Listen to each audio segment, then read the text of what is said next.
चालक वाला जो भी बिहार पुलिस का जो फॉर्म आया हुआ है, इसमें काफ़ी स्टूडेंट का जो है कन्फ्यूजन चल रहा है। इसमें क्वालिफिकेशन को लेकर के और जो है इसमें सब्जेक्ट को लेकर के और आर्ट्स, इसमें जो है आर्ट्स प्लस साइंस दोनों के लिए कौन सा स्टूडेंट इसमें एलिजिबल हो सकता है। और साइंस में भी यहाँ पर देखेंगे कि कौन सा स्टूडेंट इसका फॉर्म भर सकते हैं, क्योंकि काफ़ी ऐसे स्टूडेंट हैं जो कि फिजिक्स प्लस केमिस्ट्री या तो फिर मैथ किस में कितना नंबर यहाँ पर खोज रहा है, यह सत्य बात है कि अथवा नहीं। यहाँ फुल डिटेल समझेंगे। देखियो यहाँ पर देखिए 2 से 4 मिनट का वीडियो होगा, पूरी फुल डिटेल समझ में आ जाएगा। तो चलिए हम लोग शुरू करते हैं और काफ़ी मोस्ट इंपॉर्टेंट होने वाला है ये वीडियो। और देखिए एक सब्सक्राइब करके जुड़ जाइएगा कि डेली जो है न्यू नोटिफिकेशन के लिए जो है ज़रूर चैनल से जुड़िएगा। और 2 PM में डेली जो है आपका लाइव लूसेंट प्लस आपका करंट अफेयर्स SPD वाला चलता है, तो आप लोग जरूर 2 बजे PM में जुड़िए।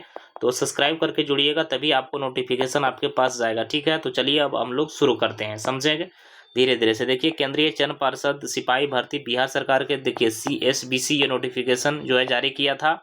और यहाँ पर विज्ञापन संख्या देख लीजिए, यहाँ पर 2/2026 है। और इसके जो है ऑनलाइन आवेदन पात्र भरने का प्रक्रिया देखिए 1/3/2026 से प्रारंभ हो गई है।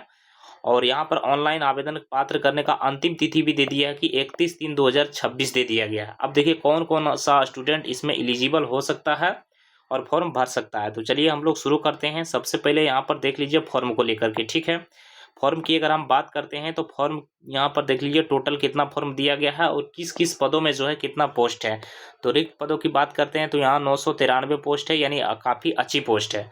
अभी जो यहाँ पर देखिए रिक्त पदों का वेतन भी लेवल 3 का है, ठीक है। जैसे बिहार पुलिस का आप फॉर्म भरे होंगे और यहाँ पर देखिए ऑपरेटर वाला जो प्रचालक का फॉर्म भरेंगे, इसमें लेवल 3 का पेमेंट है, यानी आपका 21,700 यहाँ पर बेसिक पे दिया गया है, जिसका आरक्षण भी दिया पर यहाँ पर देख लीजिए। और पोस्ट के बारे में हम लोग थोड़ा समझ लेते हैं।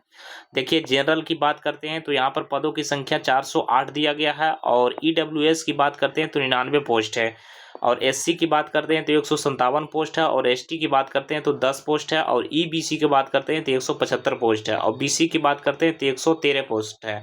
और पिछड़े वर्गों की महिलाओं के लिए बात करते हैं तो 31 पोस्ट है। और यहाँ पर देखिए महिलाओं के लिए शैक्षणिक आरक्षण भी दिया गया है और उसके लिए भी पोस्ट दिया गया है कि जनरल के लिए 143 है और EWS के लिए 35 है और SC के लिए आपका जो है 55 है और ST के लिए महिला 4 है और EBC के लिए महिला 61 है और BC के लिए महिला 40 है। और यहाँ पर देखिए जेंडर सहित के लिए यहाँ पर 2 दिया गया है। तो ये जो हम लोग समझ गए, ठीक ना। लेकिन हम लोग को जो मुख्य बात है वो सब्जेक्ट वाइज जो वो समझना है कि कौन सा इसका फॉर्म भर सकता है, उसके बारे में हम लोग थोड़ा देखेंगे काफ़ी जो है अच्छी तरीके से। सबसे पहले यहाँ पर देखिए आवेदन करने पात्र में इसमें देख लेते हैं कि कौन कौन सा इसका फॉर्म भरेंगे। उसके पहले यहाँ पर देख लीजिए कि गैर आरक्षित पिछड़ा वर्ग एवं पुरुष अभ्यर्थी, यानी आपका जो है जनरल प्लस OBC दोनों की बात करते हैं तो 165 सेंटीमीटर चाहिए, ये जो ऊंचाई की बात की है। और सीना फुला के आपको देखिए 81 बिना फुलाए होना चाहिए और फुला के 86 होना चाहिए। अत्यंत पिछड़े वर्ग के पुरुष अभ्यर्थी के लिए देखिए 160 चाहिए और आपका न्यूनतम फुलाए 81 और फुला करके 86 चाहिए। और अनुसूचित जाति एवं अनुसूचित जनजाति यानी SC और ST दोनों कैटेगरी के 160 चाहिए और बिना फुलाए 69 है और 79 है और फुला के आपका 84 होना चाहिए। सभी वर्गों की महिला के लिए सीना की कोई लागू नियम नहीं है और आपका 155 उसका हाइट चाहिए। तो ये तो समझ गए, लेकिन हमको जो मुख्य बात जो समझना है जो है वही हम लोग को प्रॉब्लम हो रहा है और उसी में हम लोग को दिमाग लगाना है, समझना है। तो देखिए सभी वर्गों की महिलाओं आर्थिक रूप से न्यूनतम वजन की भी बात कर दिया है, जो कि आपका 48 kg चाहिए। जो भी महिलाएं हैं 48 kg का कम है वो खान पीन में ध्यान दें। और आपका जो है ये फॉर्म जो है बहुत दिनों के बाद आया। अब देखिए शैक्षणिक अर्हता जो है योग्यता इसको क्या क्या होना चाहिए, काफ़ी स्टूडेंट इसमें जो है इंतजार कर रहे थे। तो देखिए सबसे पहले आपको यहाँ पर लिख दिया है कि इंटरमीडिएट यहाँ पर चाहिए। तो आपको पता है कि आपका 12 TH चाहिए, वो भी आपका जो है साइंस चाहिए। साइंस कर रहेंगे तभी ये फॉर्म जो है आप अप्लाई कर सकते हैं। तो आज तो यहाँ हो गया कैंसिल, अब बचा साइंस। अब साइंस में भी कौन सा कैटेगरी का भर सकता है। तो यहाँ पर देखिए आपको 50% अंक के साथ उत्तीर्ण होना है। अब 50% तो आप बोल दिया, अब 50% किस कैटेगरी में 50% लाना है। तो ये आपका OBC और आपका जनरल दोनों कैटेगरी के लिए 50% आपको लाना अनिवार्य है, ठीक है। अब देखिए 50% इसमें ले आए। अब देखिए इसमें भी विषय की बात कही गई है, जिसमें आप लोग देखिए समक्षम में भौतिक और रसायन शास्त्र एवं गणित, भौतिक रसायन शास्त्र एवं गणित इस विषयों में न्यूनतम 50% मार्क्स रहना चाहिए 3 में। जैसे PCM आप लोग लिखते हैं तो देखिए मैथ हो गया, फिजिक्स हो गया और केमिस्ट्री हो गया। तीनों मिलाइएगा तो इसमें 50% आपको यहाँ पर लाना है हर एक विषय में, ठीक ना।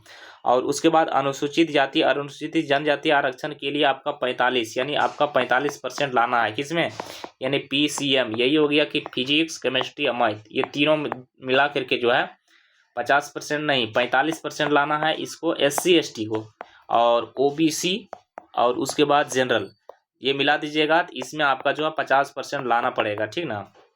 उसके बाद उम्र सीमा भी दिया गया है कि अभिभार्थी की उम्र सीमा की गणना मैट्रिक अवस्था समक्ष परीक्षा के प्रमाण पत्र का अंकित जन्म की तिथि के आधार पर लिया जाएगा, और जो आपका मैट्रिक में है उसी के आधार पर लिया जाएगा। अब देखिए न्यूनतम भी सीमा दिया गया है जिसमें आपका 18 वर्ष और आपका 25 वर्ष, यानी आपका न्यूनतम 18 वर्ष और हाईएस्ट आपका 25 वर्ष होना चाहिए। इसमें OBC का भी छूट दिया गया है जो कि आपका NCL बनाइएगा, और EWS का भी जो NCL बनाइएगा, जो भी कैटेगरी के NCL बनाइएगा उसमें छूट दिया जाएगा।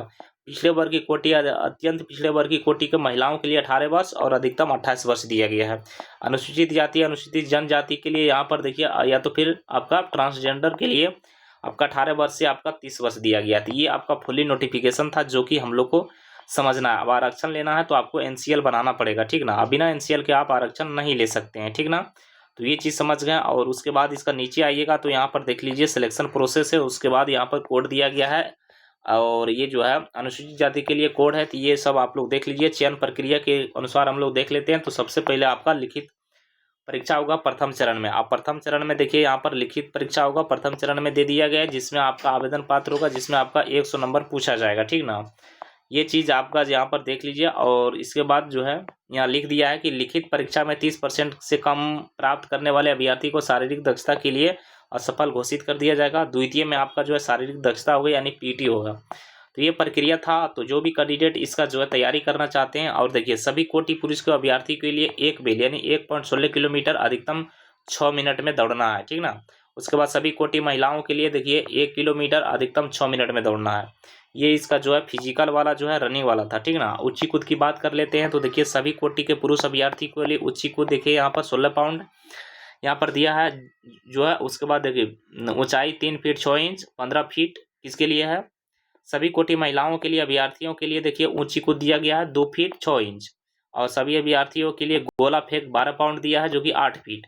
समझे, तो ये प्रक्रिया था और समझ गए। और जो भी कैंडिडेट जो है आपका कोई प्रॉब्लम होगा एक बार जो है कमेंट में जरूर कीजिएगा। और देखिए दूसरी बात ये है कि आप जो है चैनल से जुड़ जाइएगा और सब्सक्राइब कर दीजिएगा, और डेली 2 PM में आप लोग जो है लाइव जरूर आइएगा मेरे साथ। और यहाँ पर करंट प्लस SPD, बार बार बोल रहे हैं, करंट प्लस SPD और आपका जो है लूसेंट, दोनों का आपका जो है क्यूई डिस्कशन होता है। बोलिएगा तो आपको साइंस भी शुरू करेंगे। तो फिर हम लोग मिलेंगे नेक्स्ट वीडियो में। सभी को जय हिंद।